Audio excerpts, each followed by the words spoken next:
ரெண்டும் ஒரே ஜானலான ஒரு ஒரு புகழ் வெளிச்சம் கிடைக்கக்கூடிய ஃபீல்டு இது. நீங்கள் சினிமானா ஒரு குறியீடு, சினிமா ரசிகர்களுக்கு சினிமா நடிகர்களை தெரியும். அரசியல்வாதி ஆகிட்டால் தமிழ்நாடு முழுக்க தெரியுமே. அதில் பணமும் பெருசாக சம்பாதிக்கலாம். உண்மையாக யாரும் சேவை செய்யறதுக்குலாம் யாரும் வரப்போகிறது கிடையாது. 200 கோடிக்கு வாங்குறோம்னா அங்கே போனால் 2000 கோடி சம்பாதிக்கலாம். ஒரு கான்ட்ராக்டில் 2000 கோடி அடிச்சுட்டு போயிடலாம்.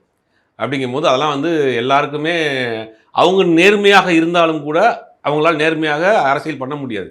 ஏன்னா கடந்த காலத்தினுடைய ஸ்ட்ரெச்சர் அப்படி இருக்குது. நீங்கள் நேர்மையான ஒரு அதிகாரியாக இருந்தாருன்னா அங்கே ஒரு 6 மாதம் கூட அந்த டிபார்ட்மெண்ட்டில் வேலை பார்க்க முடியாது. அப்போ முதலமைச்சராகவே அங்கே இருந்தால் எப்படி பண்ணுவீங்க? அவரும் வேறு வழி இல்லாமல் கையை நீட்ட வேண்டிய சூழ்நிலை தான் இருக்குது. இதை மாற்ற முடியுமா அப்படின்னா அதெல்லாம் ரொம்ப லாங் டைம். ஒருத்தர் தொடர்ந்து ஒரு 15-20 வருஷம் ஆட்சி அதிகாரத்துலேருந்து ஒரு ஸ்டெப் பை ஸ்டெப்பாக மாற்றினார் தான். இன்றைக்கி நாளைக்கு யாரை கொண்டு போய் நீங்கள் இப்போ அந்த சிஎம் சீட்டில் உட்காந்தாலும் அவர் காசு வாங்க தான் செய்வார். அது ஊழல் பண்ணி தான் பண்ண முடியும். ஏன்னா அதுக்கு கீழே உள்ள ஆட்கள் அப்படி வாங்கி பழகிட்டாங்க இல்லையா? இவர் வாங்காமல் இருந்தால் கூட அவங்க வாங்காமல் இருக்க மாட்டாங்க. அதனால் அந்த சிஎம் போஸ்ட் அப்படிங்கிறது அரசியலுங்கிறது எல்லாருக்கும் ஆசை.